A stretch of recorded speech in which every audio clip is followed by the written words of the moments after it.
Hello everyone. Today we are going to study chapter 3 history the Delhi Sultan, okay? In this chapter we are going to study about the background, the rulers of Delhi, sources of information about Delhi, and after that from garrison down to empire, that is expansion of Delhi Sultanate, the masjid, and after that administration and consolidation under the Gulchis and Tughlaqs, okay?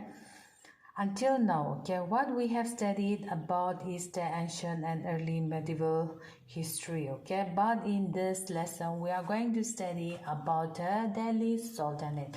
The first thing we are going to study about the Delhi Sultanate is that how did the city become an important city in the 12th century, okay? The next thing is about the Sultan, okay? What contribution did he have? Good. Okay, Delhi first became the capital under the Tumara Rajput, and after that, okay, in the middle of 12th century, the Rajput were defeated by the Johans of Ajmer, okay, during the rule of Tomaras and Johans, okay. Delhi became an important commercial center at that time, okay. Rich people like the China merchants, they live in the city and also constructed many temples, okay, and economic activities has already there, okay. At the time, okay, coin was also minted, known as Delhi War, and it was widely circulated. When Delhi become the capital, okay, Delhi controlled a vast area of subcontinent, okay, the Delhi Sultan, okay, they controlled a vast area of the subcontinent in the beginning of the 13th century, okay. When we take a look at table 1, okay, when we look at this table, okay, you can find it in your textbook, okay. When we look at table 1, okay, you will know, okay, which 5 dynasty rule India, okay. The Turkey, okay, the early Turkish ruler, okay. After that, the Gulchis dynasty, the Tughlaq dynasty, the Sayyid dynasty, and the Lodi dynasty, okay. These 5 dynasties together, okay, they made the Delhi Sultan, okay.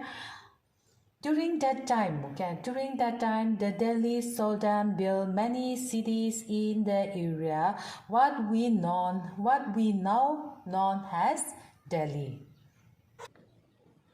Okay, the second point is that finding about the Delhi Sultan, okay. There were many sources of histories, okay, like inscription, queens, and architecture, okay. These things, okay, provided many information about the histories, okay, but not only this, okay. One of the most important sources history was Tariq, that is singular, and Dawarik, that is plural.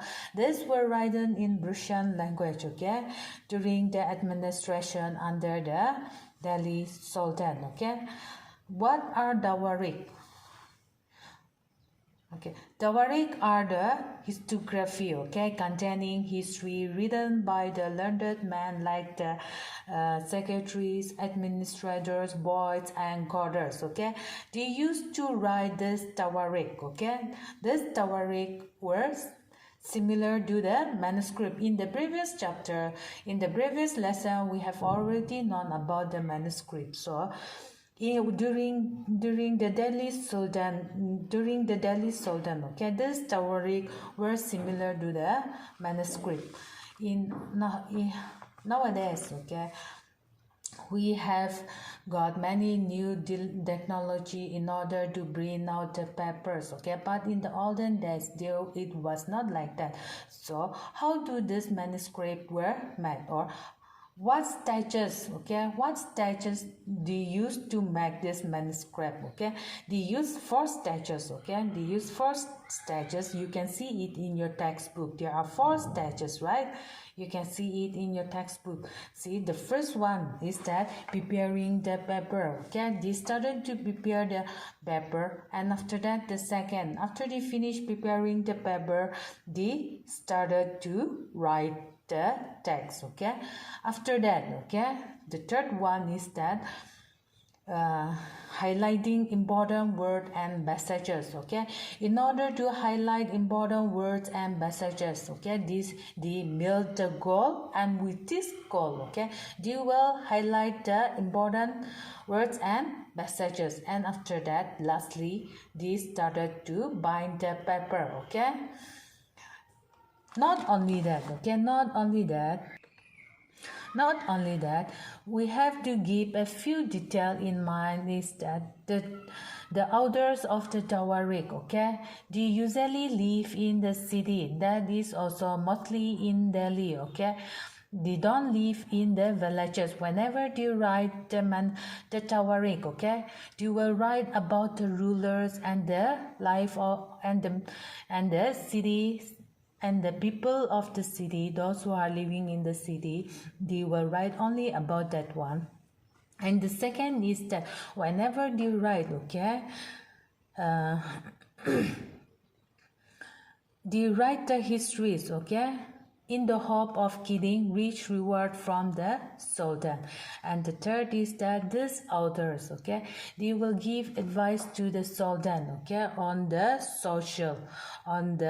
ideal of social order that is based on the birthright and gender distinction. Okay, these privileges was not given to everyone. Okay, these privileges were only given to the authors of the Tawarik. Okay, let us study about who is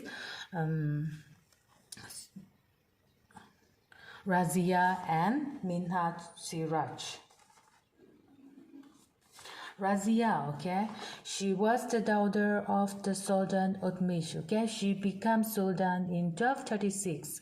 At that time, Minhaj Siraj, okay, he was the principal historian of the Mamluk dynasty. Okay, that is, Mamluk dynasty means the slave dynasty. Okay, and he was a chronicler. Okay, Minhaj Siraj also recognized that Razia, okay, she was more able and qualified than all her brothers, but he was not comfortable at having a queen as a ruler. Okay, not only Minhaj Siraj, okay, the nobles were also not happy with Razia. Is that Razia, she tried to rule the country independently. Because of this, okay, she was removed from the throne in 1240. Okay, at the time, what did Minhaj Siraj thought about Razia is that queen rule, okay, went against the ideal social order created by God, in which women were supposed to be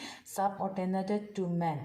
He therefore asks, okay, in the register of gods, okay, creation, since her account did not fall under the column of men, okay, how did she gain and from all her excellent qualities? Okay, at that time, okay, not only Razia was the queen, okay, there were another 2 queens. Okay, one was Queen Rukma Devi, okay, she ruled from 1262 to 1289. She was from the dynasty of Gadkadiya. Okay, and the another queen was Tita. Okay, she ruled in Kashmir from 1880 to 1003. Okay,